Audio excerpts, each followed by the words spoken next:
इतरही सहकारी चळवळीमध्ये काम करणाऱ्या सर्व सहकारी कार्यकर्त्यांना माझा जय सहकार. सर्वांना नमस्कार. मित्रांनो, या दीपावलीच्या पावन दिवशी आज सहकार चळवळीमध्ये खूप महत्वाचा दिवस आहे असं मी मानतो. दीपावली आणि सहकार सप्ताहाची सुरुवात ही एकाच दिवशी होते आहे आणि सहकार सप्ताह ही साजरा करण्याची परंपरा जरी जागतिक पातळीवर देखील असली तरी जागतिक पातळीवर जुलै महिन्यातल्या पहिल्या शनिवारी हा सहकार सप्ताह साजरा केला जातो. जुलै महिन्यातला पहिला आठवडा.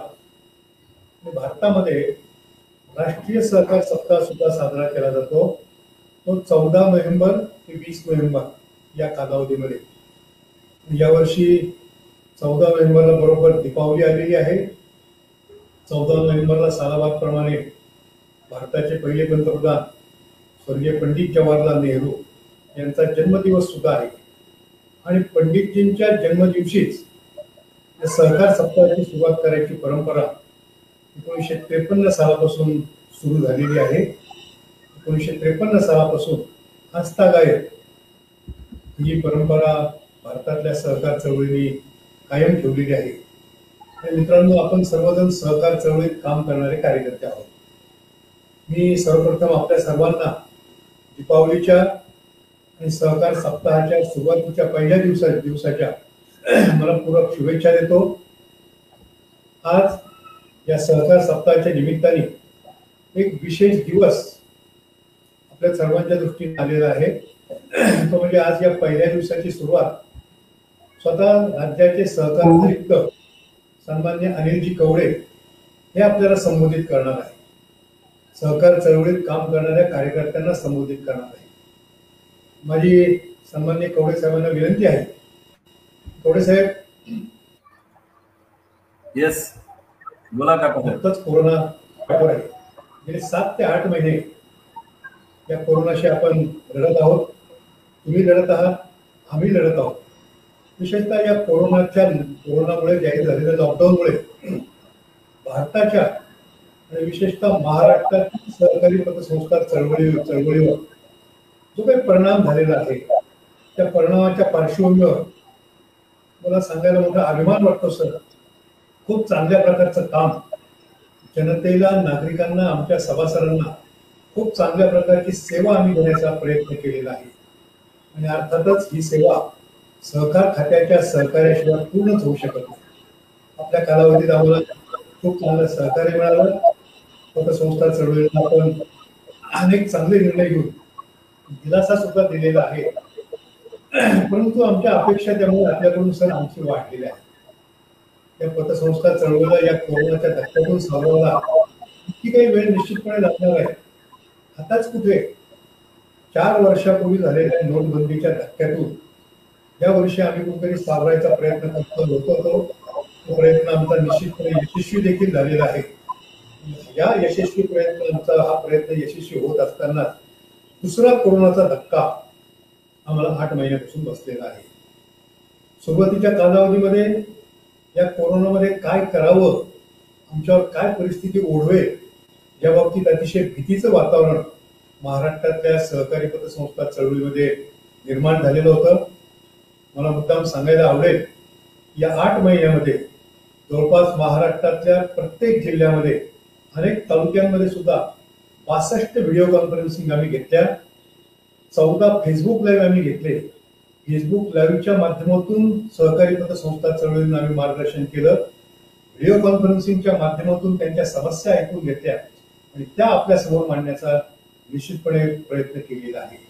त्या 62 व्हिडिओ कॉन्फरन्सिंग आणि 14 फेसबुक लाईव्हच्या माध्यमातून जवळपास 90,000च्या वर सहकारी पतसंस्था चळवळीतले कार्यकर्ते आमच्याशी जोडले गेले, राज्य फेडरेशनशी जोडले गेले आणि त्यांच्या माध्यमातून आम्ही आपल्याशी जोडले गेले. आपल्या समोर आपण मला खूप आनंद वाटला की आपण अतिशय सकारात्मक दृष्टिकोन ठेवून सहकार खात्यानं आमच्याकरता काही निर्णय निश्चितपणे घेतलेले आहेत. या कोरोनाच्या पार्श्वभूमीवर जी गंभीर परिस्थिती निर्माण झालेली आहे, पुढे काय वाढून ठेवलेलं आहे आता आम्हाला माहित नाही. आतापर्यंत तरी आम्ही सगळे सहकारी पतसंस्थांची चळवळ वाचवली आहे, नेटानं पुढे नेतो आहे. परंतु पुढच्या कालावधीमध्ये आम्ही आमच्या कार्यपद्धतीमध्ये काय बदल केले पाहिजेत याच्याविषयी सुद्धा आपल्याकडून मार्गदर्शन आम्हाला अपेक्षित आहे. विशेषतः या कोरोनाच्या पार्श्वभूमीमध्ये ऍडव्हान्स टेक्नॉलॉजीचा वापर आम्ही जास्तीत जास्त पतसंस्थांना करण्याचं आवाहन करतो आहे. म्हणजे ऍडव्हान्स टेक्नॉलॉजीच्या दृष्टीनं सहकार खात्याकडून देखील काही सहकार्य, काही मार्गदर्शन आम्हाला निश्चितपणे अपेक्षित आहे. आणि सर, आपल्या कालावधीमध्ये ही महाराष्ट्रातली सहकारी पतसंस्थांची चळवळ भारतातल्या सहकारी चळवळीमधल्या सर्व विभागांमध्ये अत्युच्च दर्जावर असावी, सर्वोत्कृष्ट असावी असा प्रयत्न तो महाराष्ट्र राज्य सहकारी पतसंस्था फेडरेशनच्या माध्यमातून गेले 30 वर्ष आम्ही करतो आहोत. याला आपल्यासारख्या कार्यक्षम अधिकाऱ्याची साथ जर मिळाली तर निश्चितपणे इतर सहकारी चळवळीतल्या विभागांपेक्षा पतसंस्थांची चळवळ ही सर्वोत्कृष्ट करण्याचा आम्ही निश्चितपणे प्रयत्न करू, अशी ग्वाही मी आपल्याला देतो. आज दीपावलीचा दिवस आहे. आपल्या निमित्तानं आपल्या मुखातून आम्हाला दीपावलीच्या शुभेच्छा ऐकायला मिळणार. आपण आम्हाला शुभेच्छा दिल्यानंतर आमचं आगामी वर्ष सर निश्चितपणे चांगलं जाणार आहे याची आम्हाला खात्री आहे. आज दीपावलीमुळे हळूहळू लोक जॉईन होत आहेत. आज दीपावलीच्या सणामुळे जरी जॉईन झालेले नसले तरी हे फेसबुक लाईव्ह आम्ही युट्यूबवर टाकणार आहोत. राज्य फेडरेशनचं जे मॅपकॉस कट्टा नावाचा कट्टा आम्ही हा सुरू केलेला आहे फेसबुक लाईव्हचा. या मॅपकॉस कट्ट्याच्या युट्यूब चॅनलवर आम्ही हे जे फेसबुक लाईव्ह आम्ही टाकतो, आमचा प्रत्येक कार्यक्रम टाकतो. आमचा आतापर्यंत सर कोणताही कार्यक्रम किमान 15,000च्या आत लोकांनी बघितलेला नाही. किमान 15,000 लोक या युट्यूबच्या माध्यमातून आपल्याला बघणार आहात, आपल्याला ऐकणार आहेत. आपल्याला ऐकण्याची उत्सुकता राज्यातल्या कानाकोपऱ्यातल्या सर्व पतसंस्था चळवळीतल्या कार्यकर्त्यांना निश्चितपणे आहे. चंद्रपूर गडचिरोलीपासून खानदेश असो, कोकण असो, विदर्भ असो, मराठवाडा असो, पश्चिम महाराष्ट्र, उत्तर महाराष्ट्र या सगळ्या सहकारी पतसंस्था चळवळीतल्या कार्यकर्त्यांपर्यंत आपला आवाज निश्चितपणे पोहोचणार आहे. आपण आपल्या संबोधनाला सुरुवात करावी अशी राज्यातल्या सर्व कार्यकर्त्यांच्या वतीनं मी आपल्याला विनंती करतो. सन्माननीय सहकार आयुक्त अनिलजी कवडे साहेब. साहेब, स्वागत आहे मॅपकॉस कट्ट्यावरती. आपण पदाचा पदभार मुंडा संवाद साधताय बरोबर. कारण काका साहेब, एक आणखी आठवण आपल्या सगळ्या प्रतिनिधींना की काका साहेब आपले करोना योद्धा पण होते. साहेब इकडे आले आणि त्यांची तिथेही ड्युटी, त्यांच्यावरती मोठी जबाबदारी होती. त्यामुळे आपल्या बाकीच्या आपण जे काही फेसबुक लाईव्ह घेतले किंवा झूमवरच्या मीटिंग घेतल्या त्या दरम्यान साहेब आपल्याला उपलब्ध होऊ शकले नव्हते. त्यांनी करोना योद्धा म्हणूनही पुण्यामध्ये खूप चांगलं काम आपल्याला मार्गदर्शन केलं. आता एक मुद्दा सर आणखी एक सांगावं वाटतं मला की हा सहकाराचा अभिमान आम्ही सहकारी पतसंस्था चळवळीनं पुरेपूर टिकून ठेवलेला आहे. मला इतर विभागांबद्दल बोलायचं नाही, परंतु आमचा प्रत्येक कार्यक्रम सहकार झेंड्याचं अनावरण केल्याशिवाय सुरू होत नाही. आजही हे फेसबुक लाईव्ह मी माझ्या समता नागरी सहकारी पतसंस्थेच्या सभागृहातून करतोय. आजही माझ्या कार्यालयाबाहेर सहकाराचा झेंडा फडकवलेला आपल्याला दिसेल. खर तर एक आचारसंहिता अशी आहे की सहकार सप्ताहामध्ये सहकार ध्वजाचं अनावरण प्रत्येक सहकारी संस्थेनं करावं. परंतु मला आपल्याला सांगायला अभिमान वाटेल, माझ्या सप्ताह सहकारी पतसंस्थेसमोर दररोज सहकार ध्वजाचं अनावरण केल्याशिवाय आम्ही कोणत्याही कामाला सुरुवात करत नाही. आमचे सगळे कार्यक्रम दुर्दैवानं आपला लाभ आम्हाला आमच्या कोणत्या कार्यक्रमात आतापर्यंत झाला नाही. आमच्या राज्य फेडरेशनच्या कार्यक्रमामध्ये उपस्थित असलेला प्रत्येक कार्यकर्ता ही सहकार्याची स्कार्फ घातल्याशिवाय सहभागी होत नाही. येणाऱ्या प्रमुख पाहुण्यांचं स्वागत सुद्धा आम्ही सहकार्याचे शाल घालूनच करीत असतो. इतका सहकार्याचा अभिमान आम्हाला सर्वांना निश्चितपणे आहे. आणि तो सहकार्याचा अभिमान असलेल्या आमच्या राज्य फेडरेशनला या सहकार सप्ताहाप्रसंगी आपण संबोधित करत आहात हा आमच्या दृष्टीने अतिशय भाग्याचा दिवस आहे. आपण आम्हाला संबोधन करायला सर सुरुवात करावी अशी मी आपल्याला विनंती करतो. सन्माननीय अनिलजी कवडे सर. धन्यवाद काकासाहेब. आज या ठिकाणी फेसबुक लाईव्हच्या निमित्ताने आपल्या पतसंस्था फेडरेशनचे जे पदाधिकारी अधिकारी आणि या पतसंस्थांच्या फेडरेशनच्या सभासद सदस्य असलेल्या सगळ्या पतसंस्थांचे सर्व सन्मान्य सदस्य यांना दिवाळीच्या निमित्ताने मी प्रथमतः शुभेच्छा देतो. सहकार सप्ताहाची सुरुवात आता काकासाहेब म्हणाले त्याप्रमाणे 14 तारखेपासून म्हणजे आजपासून सुरू झालेली आहे.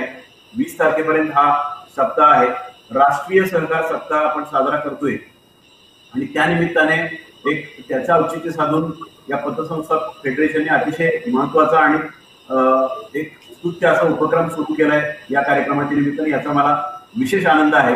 त्याबद्दल पतसंस्था फेडरेशनचं आणि त्यांच्या सर्व सदस्यांचं मी या ठिकाणी अभिनंदन करतो. खरं तर सहकार या विषयावर बोलावं तितकं कमी आहे. आपण सर्व काकासाहेबांपासून सगळे आपण मंडळी सहकार या क्षेत्रावर आस्था ठेवून त्याच्यावर काम करणारे कार्यकर्ते आहेत. आत्ताच सांगितलं त्याप्रमाणे ध्वज त्या ठिकाणी लावणं, ध्वजारोहण करणं, तो एक प्रकारचा मार्क म्हणून स्कार्फ वापरणं, त्या सगळ्या गोष्टी आपल्याला दिसतात की आपल्याला एक प्रकारचं सामंजस्याचं, सहकार्याचं आणि त्याद्वारे आर्थिक विकासाचं आपल्याला ध्येय साध्य करायचं आहे. आणि त्या दृष्टिकोनातून आपण जर बघितलं तर मी कदाचित ऍट द कॉस्ट ऑफ रिप्युटेशन हे करतोय असं समजलं तरी काय हरकत नाही. स्वातंत्र्यपूर्व काळामध्ये आपला पहिला 1904 साली पहिला कायदा याच्यामध्ये अस्तित्वात आला आणि तेव्हापासून आपण जर वाटचाल बघितली तर 116 वर्षाची जवळपास ही दैदिप्यमान वाटचाल या सहकारी चळवळीची आहे. आणि त्या अनुषंगाने आपण बरेचशा गोष्टी बघितल्या. विशेषतः ग्रामीण भागामध्ये, काही प्रमाणात शहरी भागामध्ये सुद्धा सुरुवातीच्या काळामध्ये आपल्याला बरेच बदल होताना या सहकारी चळवळीच्या माध्यमातून दिसले. सहकारी पतसंस्था आल्या, सहकारी बँका आल्या, सहकारी साखर कारखाने आले, दूध संस्था आल्या, सूत गिरण्या आल्या, फळं भाजीपाला प्रक्रिया करणारे उद्योग संस्था आल्या. या सगळ्या माध्यमातून ग्रामीण भागामध्ये आपण एक विकासाचा पाया रचला म्हटला तरी ते वावगं ठरणार नाही. बरीच ह्यातल्या संस्था ज्या आहेत ते त्या भागाची विकास केंद्र बनल्या. आपल्याला आर्थिक विकास बरोबरच सामाजिक विकास, सार्वजनिक विकास आणि त्या भागामध्ये समृद्धी आणणं या गोष्टी आपण करू शकलो. आणि मग हळूहळू आपण शहरामध्ये सुद्धा याचा विस्तार करू शकलो. छोटे व्यावसायिक, कारागीर, उद्योजक, छोटे छोटे कामगार या सगळ्याला एकत्र आणून आपण खऱ्या अर्थानं प्रत्येकाच्या समान गरजा काय आहेत, प्रत्येकाची या गरजा आपण साध्य करण्यासाठी किंवा त्याची पूर्तता करण्यासाठी काय करू शकतो याच्यासाठी समान विचारांचे सर्व लोक आपण एकत्र आणून एकमेका सहाय्य करू अवघे धरून सुपंथ या तत्वाने आपण पुढे आलो आणि खऱ्या अर्थानं सहकारातून समृद्धीचं ध्येय गाठण्यासाठी आपण मोठी वाटचाल या माध्यमातून केलेली आहे. सुरुवातीच्या काळामध्ये मी याच्याबद्दल थोडं वाचन करत असताना लक्षात आलं की सुरुवातीच्या काळामध्ये या चळवळीमध्ये सुद्धा खूप अडथळे आले, खूप प्रश्न निर्माण झाले. जो विषय एखादा नवीन आपण हाताळतो त्या नवीन विषयामध्ये खूप सुरुवातीच्या काळामध्ये असे प्रश्न निर्माण होतात की ज्याची उत्तरं शोधणं सुद्धा कठीण असतं. मी मध्यंतरी लढत विठ्ठलराव विखे पाटील साहेबांचं आत्मचरित्र वाचलं. त्यामध्ये मला काही गोष्टी दिसल्या की सहकारी साखर कारखाना त्यांनी आशियातला जो पहिला सुरू केला त्यावेळेला काय चित्र होतं, कशा पद्धतीने वाटचाल करताना त्यांना प्रश्न निर्माण होते, आर्थिक कसे होते, सभासद कसे मिळत नव्हते, ऊस उत्पादनाचे प्रश्न काय होते वगैरे वगैरे या सगळ्या गोष्टी होत्या. बँकांच्यासाठी किंवा पतसंस्थांसाठी सुद्धा वाटचाल करत असताना तीच वाट खऱ्या अर्थानं आपण बघतो. आपण राज्याचा एकंदर विचार केला तर 55 प्रकारच्या संस्था ह्या मेजर संस्था आहेत आणि त्यामध्ये आपल्याला जर बघितलं तर 2 लाखाच्या वर या संस्था दिसतात आणि 5.5 कोटीच्या वर लोक आपल्याला या वेगळ्या माध्यमातून या संस्थांशी निगडीत झालेले. कदाचित राज्याची निम्मी लोकसंख्या या माध्यमातून निगडीत असल्याचं आपल्याला चित्र दिसतं. त्यामुळं या सर्व व्यवस्थेमधून जो विकास होत आहे हा विकासाचा सर्वदूर उपयोग आपल्याला ग्रामीण भागामध्ये, शहरी भागामध्ये खूप मोठ्या प्रमाणात दिसतो. कारण पूर्वीच्या काळामध्ये सावकारी पाशातून लोकांची सुटका होणं हे एक मोठं काम असायचं आणि पूर्वीचे चित्रपट तुम्ही आपण पाहिले तरी ते अशा विषयांवर फार यायचे की ज्यामध्ये मोठ्या प्रमाणात हे प्रश्न लोकांचे असल्यामुळं त्यांना त्रास व्हायचा, त्यांची कोंडी केली जायची आणि मोठ्या प्रमाणात शोषण केलं जायचं. या सगळ्या माध्यमातून आपण जर विचार केला तर मला वाटतं या सहकारी पतसंस्था, बँका आणि इतर सुद्धा आपल्या ज्या वेगळ्या विविध कार्यकारी सोसायट्यांपासून त्रिस्तरीय यंत्रणांपर्यंत आहेत त्या सगळ्या संस्थांनी खूप मोठं योगदान या सगळ्या बाबीमध्ये दिलं आणि आपल्याला दिसलं की त्या ठिकाणी शिक्षणाच्या सोयी असतील, आरोग्याच्या सोयी असतील, दळणवळणाच्या सोयी असतील, सगळ्या प्रकारच्या सोयी त्या ठिकाणी आल्या. आमच्या शेतीच्या किंवा छोट्या व्यावसायिकांच्या कारागिरांच्या गरजा ज्या आहेत त्या भागवल्या गेल्यामुळं शेती उद्योग व्यवसाय या सगळ्याला एक वेगळ्या प्रकारची चालना या सगळ्या माध्यमातून मिळाली असं म्हटलं तर निश्चितपणे ते वावगं ठरणार नाही. आणि त्यामुळं कदाचित राज्याचा आणि देशाचा आपण जीडीपी पाहिला तर तो सुद्धा तितकाच महत्वाचा त्यामध्ये आपल्याला दिसतो.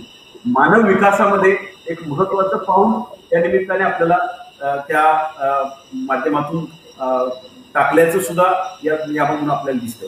ही वाटचाल अर्थात होत असताना हे जे एकमेका सहाय्यक व अवघडून स्वतंत्र आहेत याच्याबरोबर मला नेहमी असं वाटतं कोणतीही व्यवस्था पतसंस्था असो बँका असो किंवा सहकारी संस्था कुठल्याही असो या सहकारामध्ये आपण काम करताना त्याला सद्भावनांची आणि संस्काराची जोड असणं सुद्धा फार महत्वाचं आहे.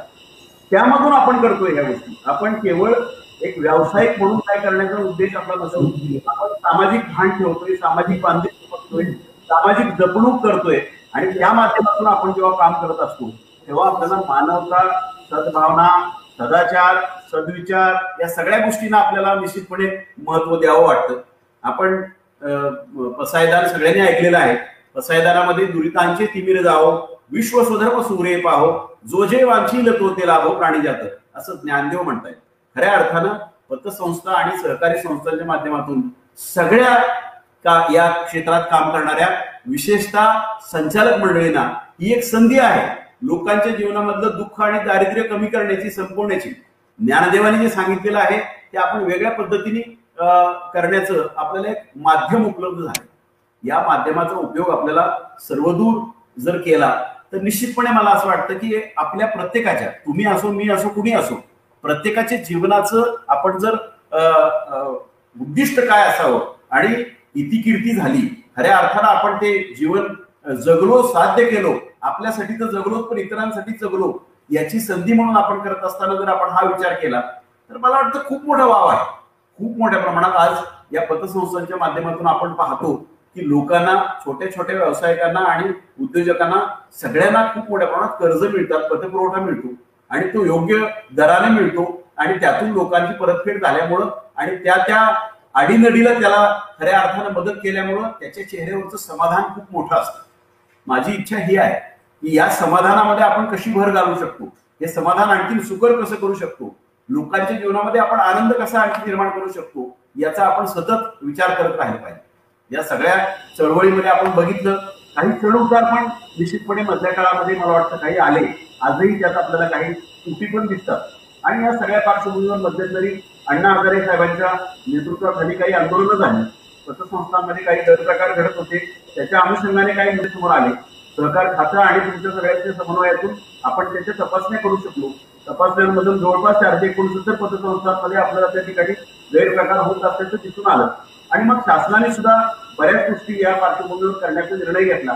त्यानंतरच्या काळामध्ये मग कुठल्या प्रकारची बंधनं असावीत, कारण शेवटी असं आहे काम करत असताना सरकारी काम असो, बिगर शासकीय काम असो, कोणतेही असो, कामाला शिस्तीचं आणि नियमांचं काही प्रमाणात बंधन असलंच पाहिजे, जेणेकरून त्यामध्ये समानता शक्य आहे, समभाव शक्य आहे, समदृष्टी शक्य आहे. आणि त्यामुळे आपल्याला या सगळ्या माध्यमातून विचार करत असताना या नियमांचं त्या ठिकाणी काही बंधन घालण्यात आलं. टीव्हीवरचं बंधन असेल, सभासदांनी बिगर सभासदांचे कशा प्रकारचे आपण कामकाज करावं, कुठल्या प्रकारची कर्ज कशी द्यावी वगैरे वगैरे खूप मोठे बरेचसे मुद्दे त्यामध्ये समोर आले. नंतरच्या काळामध्ये 97 घटना दुरुस्ती आली. साधारण 12-13च्या दरम्यान शासनाने सुद्धा या संस्थांना, सगळ्या सहकारी संस्थांना स्वायत्तता दिली. सहकारी संस्थांची नोंदणी हा सुद्धा मूलभूत हक्क आहे हे मान्य केलं. बऱ्याच गोष्टी ऑडिटर नेमणं, संस्थेचं संचालन करणं या सगळ्या गोष्टींमध्ये स्वायत्तता दिली. स्वायत्तता देण्याचा हेतू हाच की या क्षेत्रामध्ये काम करणारे जे मंडळी आहेत त्यांना त्या विषयाचा अनुभव आहे, ज्ञान आहे, माहिती आहे, याचा खऱ्या अर्थानं एका चांगल्या प्रकारचा विवेक वापरून आपण जर त्या ठिकाणी काम करू शकलो तर या संस्था समृद्ध होतील, त्यांचे सभासद समृद्ध होतील आणि त्याच्यातून सर्वदूर आपल्याला हे दुरितांचे तिमिर जावं ते आपल्याला साध्य करणं शक्य होईल. आणि खऱ्या अर्थानं ही व्यवस्था आपण निर्माण केली तर तुम्ही नेमा तुमच्या तुम्ही सर्वसाधारण सभेमध्ये निवड करून नेमा, ज्यांच्या माध्यमातून चांगल्या प्रकारचं लेखापरीक्षण होईल. त्या लेखापरीक्षणातून आलेल्या त्रुटी ज्या असतील त्याचा खऱ्या अर्थानं आपण विचार करू आणि या विचाराच्या आधारे मग आपण कशा पद्धतीने सुधारणा पुढच्या काळात केली पाहिजे हे बघितलं पाहिजे. खरं तर कुठल्याही लेखापरीक्षण असतं, शासनाचं लेखापरीक्षण असो, संस्थांचं लेखापरीक्षण असो, याचा उद्देश हाच असतो की आपण नियमांचं, कायद्याचं, त्याबद्दलचे घालून दिलेल्या सगळ्या विशिष्ट शिस्तीचं पालन करतो का हे आपण त्या ठिकाणी बघत असतो. हे एवढ्यासाठी बघत असतो की त्यामुळं आपल्याला त्या संस्थेचं आणि सभासदांचं हित साध्य करणं शक्य होतं.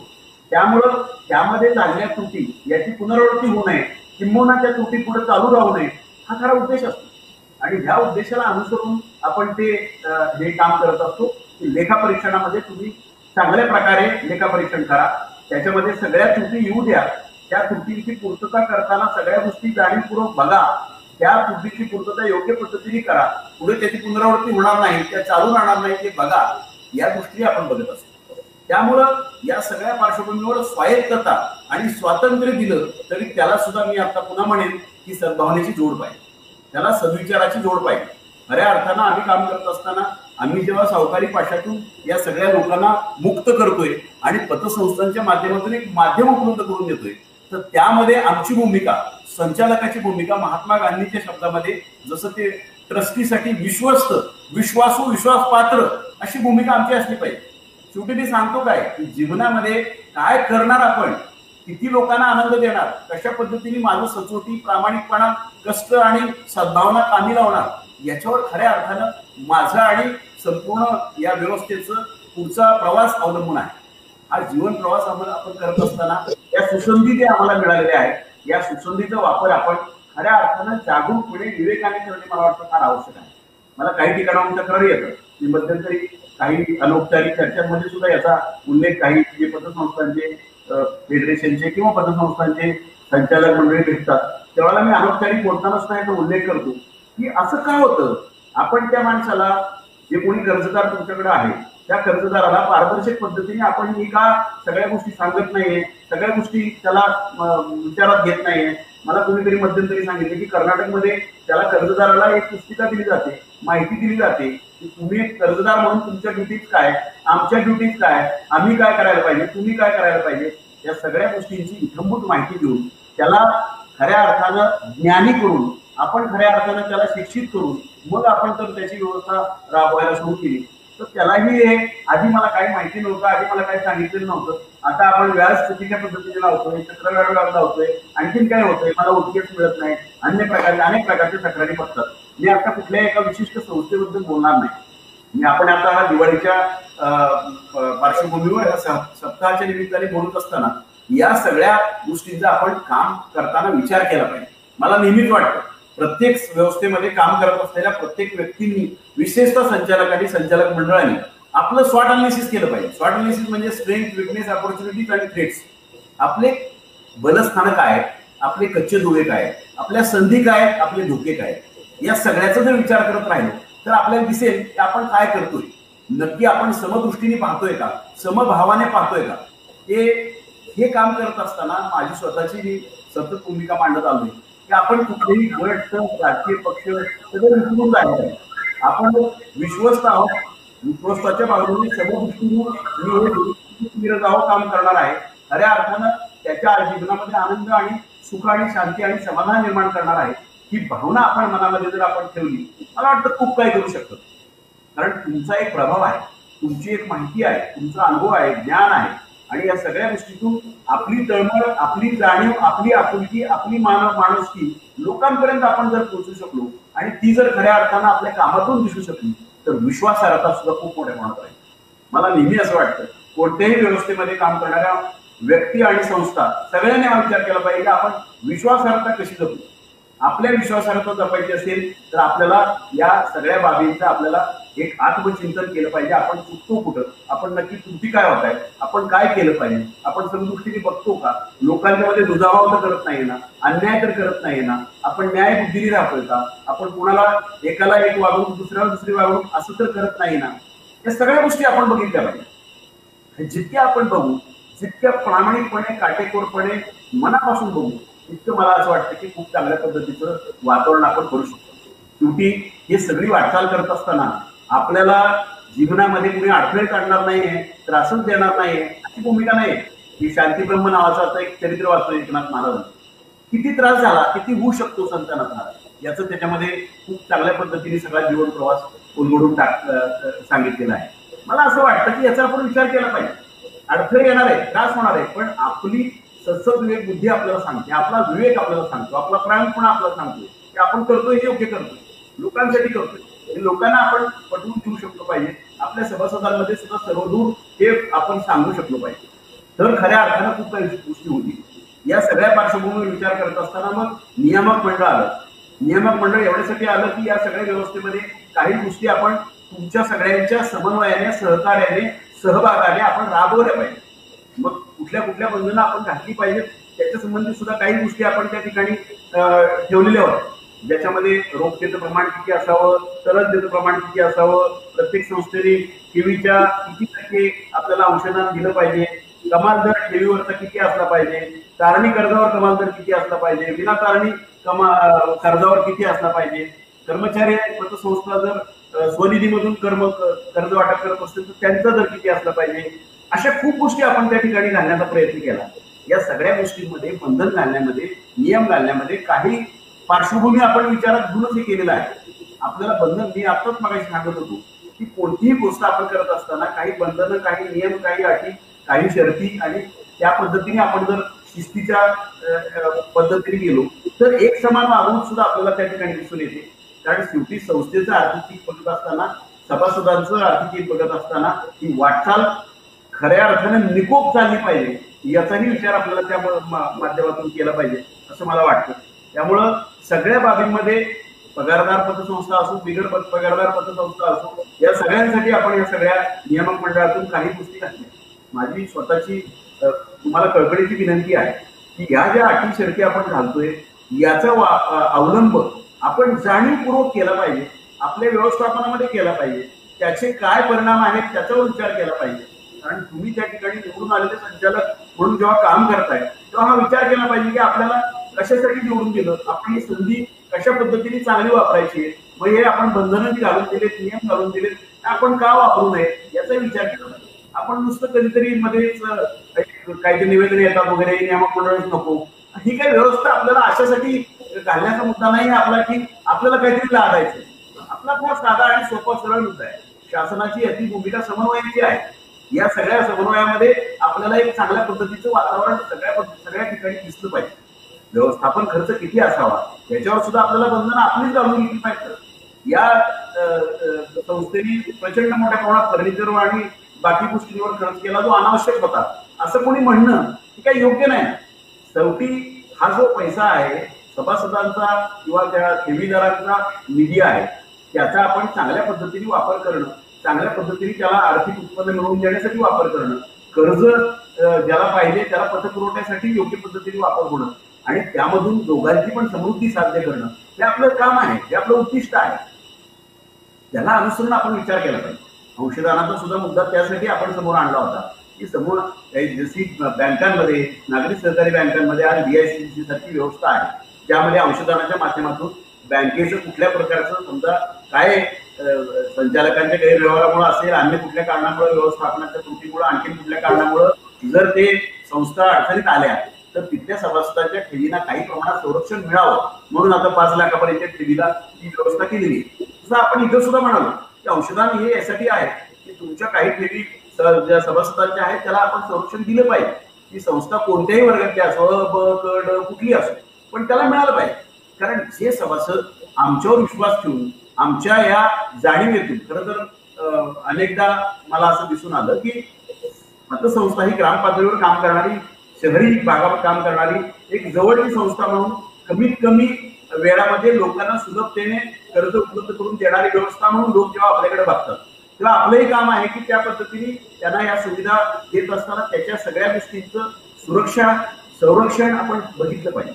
मगाशी उल्लेख केला त्याप्रमाणे पुढच्या काळात आपल्याला हा विचार करत असताना या सगळ्या गोष्टींचा आपल्याला साकल्याने विचार करणं गरजेचं आहे, समबुद्धीने विचार करण्याची गरज आहे. कारण या सगळ्या गोष्टी आपल्याला पुढच्या काळात एका वेगळ्या टप्प्यावर घेऊन जाणार आहेत. खरं तर सहकार कायद्यामध्ये पतसंस्थेसाठी वेगळा चॅप्टर केला त्याच्यामध्ये सगळ्या गोष्टी कलमांच्याद्वारे वेगवेगळ्या 144 वगैरे कलमांच्याद्वारे आपण आणल्या. याचं कारणच ते होतं की या सगळ्या गोष्टी आपल्याला या व्यवस्थेला चांगल्या पद्धतीने पुढे नेण्यासाठी उपयुक्त ठरणार आहेत, त्या आपल्याला उपयोगी राहणार आहेत आणि म्हणून आपण ते केलं पाहिजे. पुढच्या काळामध्ये आता आपण सगळीकडे बघतो लोकांची, ग्राहकांची, कर्जदार असो किंवा ठेवीदार असो, सगळ्यांची अपेक्षा प्रत्येकाला चांगल्या पद्धतीची सेवा, अचूक सेवा पाहिजे, पारदर्शक सेवा पाहिजे, वेगवान सेवा पाहिजे, विश्वासार्ह सेवा पाहिजे, या सगळ्या त्यांच्या आपल्याकडून अपेक्षा असतात. आणि या अपेक्षाची पूर्तता करत असताना या सगळ्या बाबींमध्ये अर्थातच माहिती आणि तंत्रज्ञानाचा, कम्प्युटरायझेशनचा वापर मोठ्या प्रमाणात करणं ही काळाची गरज आहे. ती आपण केली पाहिजे. त्याची कारण महत्वाचं असं आहे की ही जी आपण जर पुढच्या काळामध्ये याचा अवलंब चांगल्या पद्धतीने करू शकलो तर या वैश्विक स्पर्धेमध्ये, वैश्विक आर्थिक व्यवस्थापनाच्या स्पर्धेमध्ये आपण खऱ्या अर्थाने एक महत्वाचं पाऊल टाकू शकू आणि आपल्या सेवा ह्या अधिक लोकाभिमुख आणि पारदर्शक पद्धतीने आपल्या दिल्या जातील. हाही मुद्दा या दृष्टिकोनातून बघितला पाहिजे. म्हणून कम्प्युटरायझेशनचं कोणतंही पाऊल असो, मध्यंतरी काकांनी ते 101 दाखल्याबद्दलचा, डेटाबेस बद्दलचा किंवा क्रास सारख्या प्रणालीचा वापर करण्याबद्दल काही प्रेझेंटेशन दिली. आम्ही त्यामध्ये हा सकारात्मकता दाखवण्याचा एवढ्यासाठी प्रयत्न करतोय की हे सुलभ व्हायला पाहिजे. सहकार खात्याकडनं होणारं काम सुद्धा लोकांना सुलभतेने मिळालं पाहिजे. पतसंस्थेकडनं, सहकारी संस्थेकडनं लोकांना मिळणारी सेवा सुद्धा कालबद्ध आणि सुलभ पद्धतीने मिळाली पाहिजे. यासाठी माहिती आणि तंत्रज्ञानाचा सर्वदूर वापर व्हायला पाहिजे आणि यामधून अर्थातच पारदर्शक साध्य होणार आहे. लोकांना जे वाटतं, ठेवीदार असतील किंवा कर्जदार असतील, लोकांना जे बऱ्याच वाटतं की ही माहिती आमची लपवून ठेवली जाते, ही माहिती आम्हाला दिली जात नाही वगैरे वगैरे, ही भावनाच कमी होईल, ही भावनाच नष्ट होईल आणि त्यामधून आपण विश्वासार्हता निश्चितपणे साध्य करू शकतो. हे करत असताना एक चांगला मुद्दा मध्यंतरी फेडरेशनच्या माध्यमातून सुद्धा मांडला गेला प्रशिक्षणासंबंधी. मला तेही महत्वाचं वाटतं, कारण आपलं जे मनुष्यबळ आहे हे जर प्रशिक्षित असेल, ज्ञानी असेल, सुस्वभावी असेल, सुसंस्कारित असेल, सस्मित सेवा देणार असेल तर खऱ्या अर्थानं तुम्हाला त्या ठिकाणी एक वेगळं वातावरण त्या संस्थेमध्ये आपल्याला दिसून येईल. कारण या सगळ्या गोष्टींमध्ये त्याला जर ज्ञान कमी असेल, मग ते माहिती तंत्रज्ञानाच्या वेगवेगळ्या ऍप्लिकेशनचं असेल, कायद्याचं असेल, परिपत्रकांचं असेल, नियमांचं असेल, ते जर ज्ञानच कमी असेल तर तो फार गंभीर मुद्दा होऊ शकतो. आणि त्याबरोबरच या संस्थांमध्ये काम करणाऱ्या अधिकारी कर्मचाऱ्यांमध्ये सुद्धा सद्भावना आणि चांगल्या प्रकारची जाणीव, कष्ट करण्याची वृत्ती, प्रामाणिकपणा, सचोटी या गोष्टी फार महत्वाच्या आहेत. या गोष्टी जितक्या जास्त असतील तितकं आपण त्यामध्ये खऱ्या अर्थानं त्या संस्थेचं कामकाज एक उत्तम प्रकारचं, उत्तम दर्जाचं झालं किंवा होईल असं आपण त्यामधून म्हणू शकतो. म्हणून मला नेहमी वाटतं, जे खळांची व्यंकटी सांडो तया सत्कर्मी रती वाढो, भूतान परस्पर जडो मैत्री जीवांची, हा विचार आमच्यामध्ये आलाच पाहिजे. आम्ही हे केलं पाहिजे. आमच्यामधले काय असतील ते दुर्गुण कमी झाले पाहिजेत, सद्गुणांची वाढ व्हायला पाहिजे. आम्ही खऱ्या अर्थानं एक चांगल्या मैत्रभाव आणि सहकार्याच्या भावनेतून पुढे आपण जाऊ शकलो पाहिजे.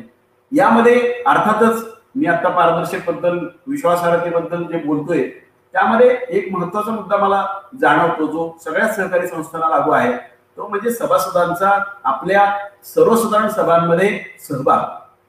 हा सुद्धा फार महत्वाचा मुद्दा आहे. कारण त्यांना जर पारदर्शक पद्धतीने सर्वसाधारण सभेमध्ये सगळे निर्णय, सगळ्या बाबी आपण सांगितल्या, त्या त्यांनी ऐकल्या, त्याच्यामध्ये काय त्यांची सकारात्मक योगदान, सजेशन्स असतील ती दिली, तर मग खऱ्या अर्थाने एक कलेक्टिव्ह अशा प्रकारचं, एक सामुदायिक अशा प्रकारचं वातावरण आपण निर्माण करू शकतो. हे कलेक्टिव्ह एफर्ट फार महत्वाचे आहेत आणि कलेक्टिव्ह यश फार महत्वाचं आहे. मी नेहमी म्हणतो की कुठल्याही व्यवस्थेमध्ये, मग ती शासन व्यवस्था असो किंवा आपली सहकारी संस्थांची व्यवस्था असो, याच्यामध्ये प्रत्येक घटकाने जर आपलं सकारात्मक योगदान दिलं तर खऱ्या अर्थाने सामुदायिक, एक संयुक्तिक अशा प्रकारचं एक चांगलं यश आपल्याला त्यामध्ये दिसतं. त्यामुळं मी असं सांगेन की प्रशिक्षण हे पदाधिकाऱ्यांनी पण घेतलं पाहिजे, कर्मचारी अधिकाऱ्यांनी पण घेतलं पाहिजे. सगळ्या गोष्टींचं ज्ञान घेत असताना या ज्ञानाचा, या अनुभवाचा लोकांच्यासाठी आपण कसा चांगला वापर करू शकू, त्यामध्ये आपण समदृष्टी आणि समभाव कसा आपण साध्य करू शकू, याचा जर आपण विचार करत राहिलो तर एका वेगळ्या उंचीवर आपण या सगळ्या व्यवस्थेला आपण घेऊन जाऊ शकतो, याचा मला विश्वास आहे. परंतु या सगळ्या व्यवस्थेमध्ये मनुष्यबळाचं महत्व खूप आहे. कारण आपल्या तुम्ही जर जागतिक पातळीवर देशांचं मानांकन बघत असाल तर जागतिक पातळीवर देशांचं मानांकन बघत असताना ह्युमन डेव्हलपमेंट इंडेक्स फार महत्वाचा असतो. मानव विकास निर्देशांक याला म्हणतात, ज्यामध्ये शिक्षण आहे, आरोग्य आहे, स्वच्छता आहे, दरडोई उत्पन्न आहे, असे वेगवेगळे फॅक्टर्स आहेत. या सगळ्या फॅक्टरमध्ये आपला हा योगदानाचा मुद्दा येतो खऱ्या अर्थानं, तो म्हणजे आर्थिक व्यवस्थापनाचा किंवा दरडोई उत्पन्नामध्ये त्याच्या वाढ करण्याचा आणि त्यामधून आपण त्यांना समृद्धी देण्याचा. कारण थेंबे थेंबे तळे साचे, प्रत्येक पतसंस्थांनी त्यांच्या प्रत्येक सभासदांनी आणि चांगल्या पद्धतीचे व्यवस्थापन आणि त्यांच्या कर्जदारांच्या माध्यमातून सुद्धा एक वेगळं व्यवस्थापन, वेगळी व्यवस्था आपण जर करू शकलो तर त्याचा फार उपयोग होऊ शकतो. व्यवस्थापन खर्च कमी करणं ही सुद्धा सगळ्यांपुढची आज महत्वाची मुद्दा आहे. व्यवस्थापन खर्च या माहिती आणि तंत्रज्ञानाचा वापर करून आपण कसा कमी करू शकतो, त्यामधून आपण कशा पद्धतीने एक ऑटोमेटेड सेवा, आता लोकांचा हा फार मुद्दा महत्वाचा वाटतो की ह्यांना ऑटोमेटेड सेवाची लोकांना फार गरज वाटते. कारण याच्यामध्ये ह्युमन इंटरफेरन्स नको, ह्युमन टच पॉइंट्स नको. आता रेल्वेचं तिकीट आपण इथं बसून काढू शकतो, लाईन मध्ये उभं राहण्याची गरज नाही. विमानाचं तिकीट इथं बसून काढू शकतो, लाईन मध्ये. याचं लोकांना एक वेगळं मोठं समाधान आहे की ह्या माहिती तंत्रज्ञानाच्या माध्यमातून आम्हाला ही सेवा घर बसल्या आम्हाला मिळते. अशा घर बसल्या सेवा आता बँका, पतसंस्था द्यायला लागल्यात. याच्यामध्ये वाढ व्हायला पाहिजे आणि जितकं आपण वाढ करू, जितकं आपण याच्यामध्ये सगळ्यांना सहभागी करून घेऊ, सगळ्या पतसंस्था त्यामध्ये आल्या, ते कुठल्याही दर्जाचे असो, त्या प्रत्येकाने जर हे पालन करण्याचं निश्चित केलं तर मला वाटतं आपण या सगळ्या बाबीमध्ये खूप मोठी प्रगती साध्य करू शकू. त्यामुळं या निमित्ताने मला हे मुद्दाम सांगायचे की शासन, नियामक मंडळ जे काही मुद्दे आपल्याला मांडतंय ते संस्थेच्या हितासाठी आहे, दीर्घकालीन हितासाठी आहे. याचा जर आपण सतत विचार केला आणि त्यामधून जर आपण त्या सकारात्मक विचारातून आपण पुढची पावलं टाकत राहिलो, मला वाटतं खूप मोठ्या प्रमाणामध्ये त्यामध्ये सुद्धा जिथं कुठं चुका होत असतील त्यात सुद्धा बदल होऊ शकतो. शेवटी मी या सगळ्या वाटचालीमध्ये काय मिळवलं, काय कमावलं आणि काय गमावलं याचाही हिशोब आपल्याला स्वतःला कधीतरी मांडता आला पाहिजे स्वतःलाच, असं मला नेहमी वाटतं. कारण ह्या सगळ्या गोष्टींमध्ये आपण जो हिशोब मांडतो स्वतःसाठी तो फार मला महत्वाचा वाटतो. कारण स्वयंप्रेरणा ही माणसाला फार महत्वाची असते. जितकी स्वयंप्रेरणेने माणूस चांगलं काम करू शकतो तितकं दुसऱ्याने कुणीतरी सांगून करेल असं नाही. आम्हाला मनालाच ते लागलं पाहिजे की ह्या पद्धतीने मी काम केलं तर एक चांगल्या प्रकारचं हित मी लोकांचं साध्य करू शकेन आणि त्यामधून या संस्थेचं, या व्यवस्थेचं, या सहकारी तत्वाचं खऱ्या अर्थानं हित किंबहुना आपल्याला एक चांगल्या प्रकारचं यश साध्य केल्याचं समाधान आपल्याला त्यातून सगळ्यांना मिळणं शक्य आहे. कारण या समाधानाला मी जीवनामध्ये खूप महत्व देतो. आमच्याकडे किती संपत्ती आहे याच्यापेक्षा आपल्याकडे समाधान किती आहे याला आपल्या भारतीय संस्कृतीने फार महत्व दिलेलं आहे. पुरातन काळापासून आपल्याला सगळ्या ग्रंथांमधून, सगळ्या पुस्तकांमधून हा सांगण्याचा सतत प्रयत्न चाललेला आहे की आम्ही ह्या पद्धतीने केलं पाहिजे. मला असं मनापासून वाटतं की तुम्हाला एक सुसंधी आहे. पतसंस्थेच्या माध्यमातून, आर्थिक व्यवस्थापनाच्या माध्यमातून लोकांच्या जीवनामध्ये समृद्धी आणण्याचे एक फार मोठं साधन, माध्यम आपल्याकडे आहे. या माध्यमाचा आपल्या स्वतःच्या एक पुढच्या वाटचालीमध्ये एक समाधानाचा टप्पा म्हणूनही वापर करू शकतो आणि इतरांच्या जीवनामध्ये आपण सुख समाधान कशा निर्माण केलं त्याचाही वापर करू शकतो. आम्हाला ज्या ज्या गोष्टी सांगितल्या जातात, ज्या ज्या गोष्टी आपण मांडण्याचा प्रयत्न करतो, आता उल्लेख झाला त्याप्रमाणे कोविडच्या पार्श्वभूमीवर संस्थांनी पण चांगली पावलं टाकली. बरंच काम कोविडच्या माध्यमातून करत असताना त्यांनी स्वतः सुद्धा काही प्रमाणामध्ये धाडस दाखवलं. तसं शासनाने सुद्धा काही गोष्टी कोविडच्या पार्श्वभूमीवर केल्या ज्याचा आपल्याला सगळ्यांना माहिती आहे. पुनरुल्लेख म्हणून मी काही गोष्टी फक्त सांगतोय या ठिकाणी. खऱ्या अर्थानं आपण त्या ज्या बैठका झाल्या मंत्री महोदयांपुढं त्यामध्ये जे निर्णय झाले त्याला अनुसरून सुद्धा आपण ताबडतोब परिपत्रक काढली. मग ते हप्तेवाढ असू द्या, प्रोव्हिजन करण्याची विषय असू द्या, आपल्या ज्या ठेवी पीएमसी सारख्या बँकेमध्ये अडकून पडल्या त्याच्यासाठी आपल्याला जी सवलत देण्याचा मुद्दा असेल, या सगळ्या मुद्द्यांचा आपण त्या ठिकाणी मुद्दा म्हणून त्यामध्ये विचार करून आपण जवळपास 4-5 प्रकारची परिपत्रकं यामध्ये काढली. कारण याचा विषयच तो होता. याच्यासाठी पोस्ट कोविड नंतर परिणामांचा अभ्यास करून निर्णय देण्यासाठी विद्याधर अनासकर साहेबांच्या अध्यक्षतेखाली कमिटी पण नेमली होती. त्याचाही रिपोर्ट शासनाला गेलेला आहे. मला वाटतं मध्यंतरीच्या काळामध्ये बऱ्याच संस्था सर्वसाधारण सभांबद्दल, ऑडिटबद्दल मुद्दे उपस्थित करत होत्या. आता 31 डिसेंबर पर्यंत आपण ऑडिटला मुदत दिलेली आहे. 31 मार्च पर्यंत आपण त्या ठिकाणी सर्वसाधारण सभेला मुदत दिली आहे. सर्वसाधारण सभेला सर्वसाधारण सभेचे काही अधिकार आपण व्यवस्थापन समितीला दिले आहेत. व्यवस्थापन समित्यांच्या ऑनलाईन सभा घ्याव्यात असं आपण पूर्वीच सांगितलेलं आहे की सभेचं कामकाज किंवा संस्थेचं कामकाज नियमित चालावं या दृष्टीने. तसं आपण ऑडिटर नेमण्यासाठी सुद्धा लाभांश वाटप करण्यासाठी सुद्धा आपण त्या ठिकाणी परवानगी दिलेली आहे. या सगळ्या माध्यमातून आपण सुलभता आणण्याचा कोविडच्या पार्श्वभूमीवर सुद्धा प्रयत्न करतो.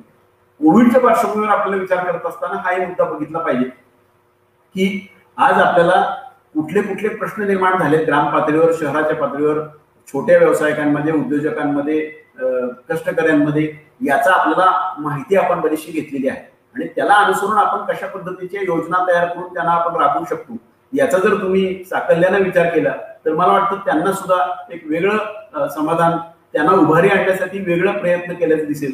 सुदैवाने हा कोरोनाचा प्रभाव कमी होत चाललाय, हा कमी व्हावा आणि तो संपावा अशी आपण परमेश्वर चरणी या निमित्ताने प्रार्थनाही करूया, जेणेकरून संकट कुणावर येऊ नयेत आणि संकट आली तरी संस्था त्यांच्या पाठीशी आहे ही भावना त्यांच्यामध्ये राहावी, जेणेकरून संस्थेबद्दल, संस्थेमध्ये काम करणाऱ्या प्रत्येक घटकाबद्दल त्यांच्या मनामध्ये चांगली भावना, सद्भावना, कृतार्थ किंवा कृतज्ञतेची भावना अशी त्यांच्या मनामध्ये निर्माण होऊ शकेल असं मला वाटतं.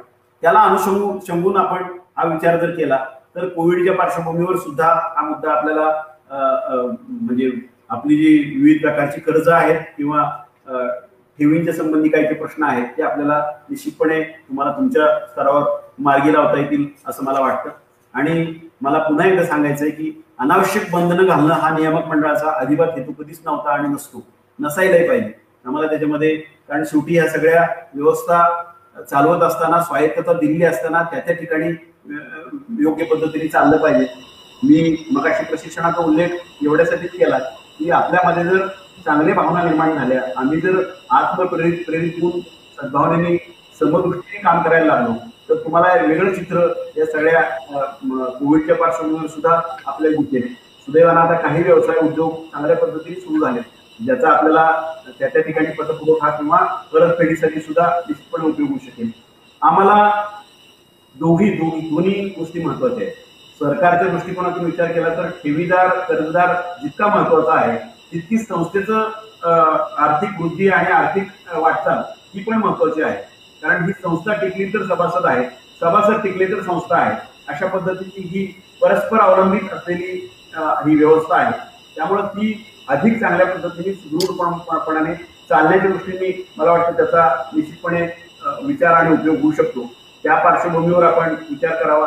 कारण आता इतक्या मोठ्या प्रमाणात आपल्याकडे ठेवी आहे, इतक्या मोठ्या प्रमाणात आपण कर्ज लोकांना देतोय, तर त्याच्यामध्ये सुद्धा आपला मुद्दा लक्षात घेतला पाहिजे.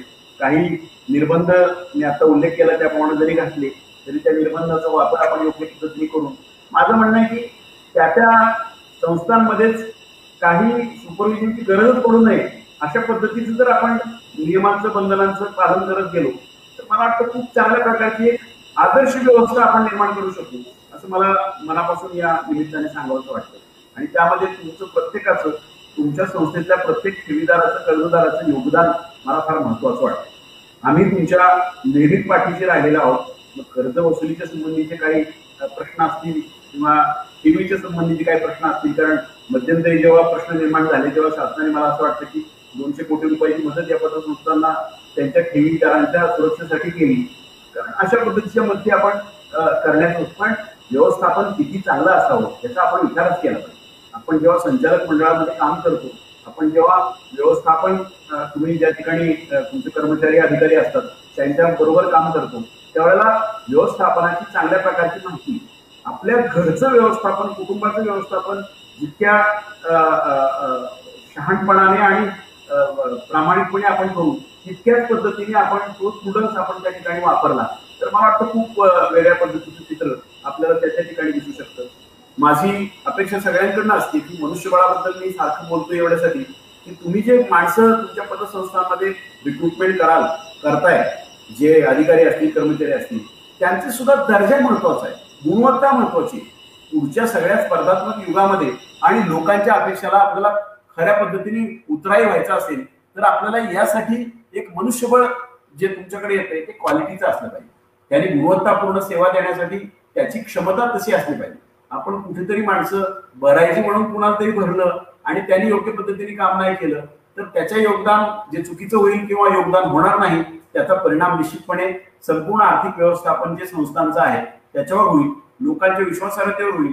कारण अनेक बाबीमध्ये आपण काम करत असताना एखादी जरी छोटी मोठी चूक झाली तरी ती लोकांच्या नजरेत येते आणि त्याचं मग खऱ्या अर्थानं त्या ठिकाणी सांगण्याचा किंवा प्रचार प्रसार करण्याचा प्रयत्न होतो.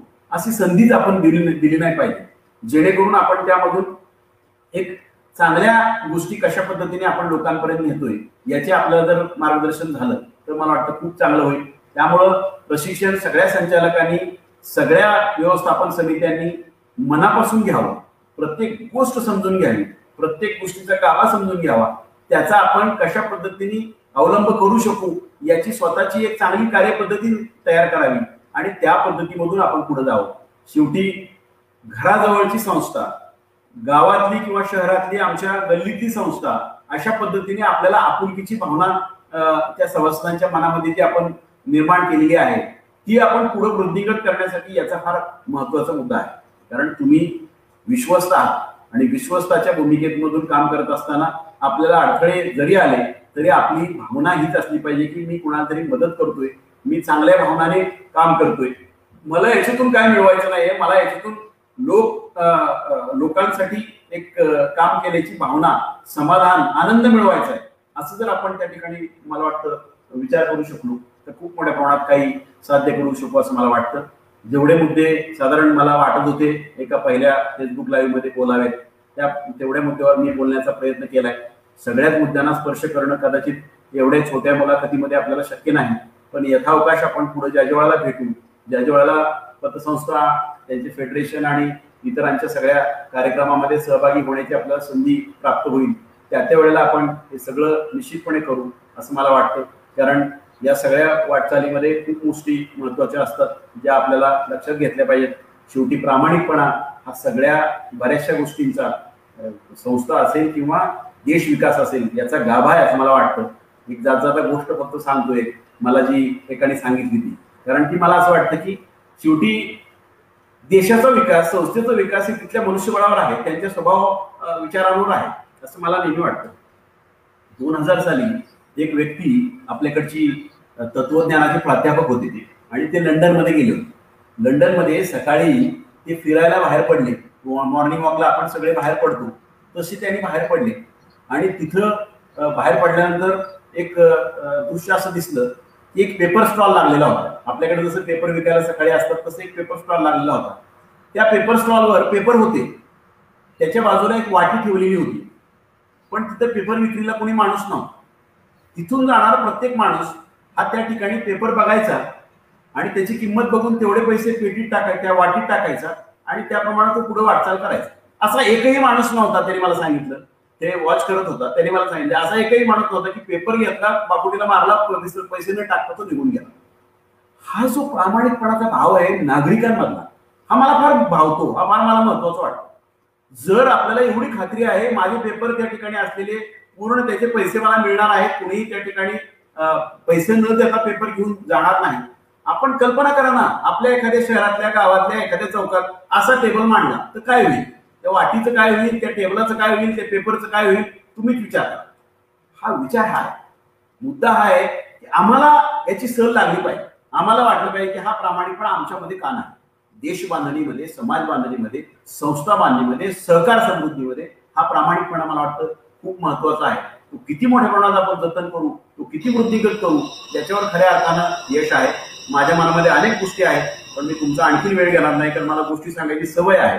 त्यामुळे मी आणखीन गोष्टी कधीतरी पुढच्या संवादांमध्ये सांगेन. पण मला असं वाटतं की छोट्या छोट्या गोष्टींमधून, छोट्या छोट्या घटनांमधून आपल्याला बऱ्याच गोष्टी शिकता येतात, समजता येतात, आणि त्या आपण जर पुढे नेऊ शकलो तर खऱ्या अर्थाने एक चांगली विचार आपण नेऊ शकतो. जाता जाता आणखीन एक मुद्दा मला आठवला म्हणून सांगतो की आता स्वच्छ भारत अभियान बरेच वर्षांपासून चालू आहे. तुमच्या माध्यमातून तुमच्या संस्थांमध्ये सुद्धा या स्वच्छता माध्यमांचा अवलंब करणं, झाडं लावण्याचा तुमच्या भागामध्ये ज्या ज्या ठिकाणी शक्य आहे त्या ठिकाणी प्रयत्न करणं, ही सुद्धा पुढच्या काळामध्ये पर्यावरण समृद्धीसाठी फार महत्वाची आणि आवश्यक गोष्ट आहे. दिवाळीच्या पार्श्वभूमीवर आता आपण पर्यावरण समृद्धी म्हणून फटाके वाजवू नये असं आपण आवाहन केलेलं आहे. लोकांनी प्रदूषण वाढवू नये, प्रदूषणाच्या पातळी वाढत चालल्यात, त्यामुळे लोकांचं आरोग्य धोक्यात येत चाललंय. कोरोना सारखे हे जे महामारी निर्माण झाले आहेत याच्या पार्श्वभूमीवर ह्याला आपल्याला प्रकर्षाने महत्व देणं गरजेचं आहे. त्याचाही प्रसार प्रचार तुमच्या माध्यमातून व्हावा. कारण शेवटी सद्विचार, चांगल्या सवयी आपल्या सगळ्या विश्वासार्हता असेल, संस्थेची विश्वासार्हता जितकी असेल तितक्या लोकांमध्ये होईल. तुमच्या सर्वसाधारण सभांमध्ये सुद्धा माझी स्वतःची धारणा, अपेक्षा अशी आहे की या जे आर्थिक व्यवस्थापन आहे संस्थेचं ते तर तुम्ही मांडलंच पाहिजे. चांगल्या पद्धतीने सकारात्मक चांगली चर्चा केली पाहिजे, पारदर्शक पद्धतीने मांडलं पाहिजे. पुढच्या योजना आखताना त्यांचा सहभाग आणि विचार ऐकले पाहिजेत, तुम्ही तुमचे विचार मांडले पाहिजेत. त्याचबरोबर शासनाच्या ज्या चांगल्या योजना असतात त्याचा सुद्धा कशा पद्धतीने आपण अवलंब चांगला करू शकू असं आपण बघू शकतो. तुमच्या प्रत्येक सर्वसाधारण सभेमध्ये एखाद्या चांगल्या गोष्टीचं एक तुम्ही प्रेझेंटेशन पण ठेवू शकता, ज्यामध्ये लोकांना छान पद्धतीचं काहीतरी एक चांगली ऍक्टिव्हिटी जी आहे. जसं मी आता म्हणालो, मला वाटतं काकासाहेब बोलले होते कधीतरी, कर्नाटकमधलं हे जे उदाहरण सांगितलं की त्या कर्जदाराला शिक्षित करण्याचा प्रयत्न होतो, प्रशिक्षण देण्याचा प्रयत्न होतो. असा आपण प्रयत्न करायला काही हरकत नाही. अशा पद्धतीने आपण जर करत राहिलो तर खऱ्या अर्थानं त्या माणसाला सुद्धा आपण फसवल्याची किंवा त्रास दिल्याची जाणीव राहणार नाही. त्याचबरोबर आपण पूर्ण माहिती देऊन त्याला आपण कर्ज दिलेलं आहे याचंही आपल्याला समाधान मिळेल. अशा अनेक बाबी आहेत ज्याचं तुम्ही त्या ठिकाणी एक चांगली प्रॅक्टिस, काही पतसंस्थांमध्ये जर एखादी बेस्ट प्रॅक्टिस घडत असेल, एखादी चांगली गोष्ट घडत असेल, त्यांनी त्याचा अवलंब केल्यामुळे त्यांच्याकडे खूप चांगल्या पद्धतीचं वातावरण, विश्वासार्हता, पारदर्शकता, अचूकता निर्माण झाली. त्याचं सुद्धा प्रेझेंटेशन तुम्ही तुमच्या दुसऱ्या पतसंस्थेच्या सर्वसाधारण सभेमध्ये देऊ शकता की याचा अवलंब आपण करू शकतो का, हे आपण करू शकतो का. जसं आम्ही बघतो की बाबा कर्नाटकमध्ये काय चाललं, तामिळनाडूत काय चाललं, गुजरातमध्ये काय चाललं, एमपीत काय चाललं, त्यातला आपल्याला काय घेता येईल का, असा आपण विचार करू शकतो. आपल्याला आपापल्या शेवटी आहे बघा, सगळ्या सहकारी संस्थांची सहकारातून समृद्धी हे आपल्याला साध्यच करायची आणि त्यासाठी पतसंस्थांचं जे जाळं आहे ते एकमेकांकडून आपण काय शिकू शकतो आणि त्यातल्या बेस्ट प्रॅक्टिस आपण कशा पद्धतीने त्याचा अवलंब करू शकतो असं जर आपण काही विचारात घेतलं, त्याचंही काही प्रेझेंटेशन केलं तर वेगळा पॉईंट होईल. मी जिल्हा परिषदला सीओ होतो इथं पुण्यामध्ये, तर मी असं करायचो. आमच्या प्रत्येक सर्वसाधारण सभेमध्ये एका चांगल्या विषयावर प्रेझेंटेशन ठेवायचं. एक फिल्म असेल, शिक्षणावर असेल, आरोग्यावर असेल, महिला बालकल्याण, एखादं लेक्चर ठेवायचं छानपैकी.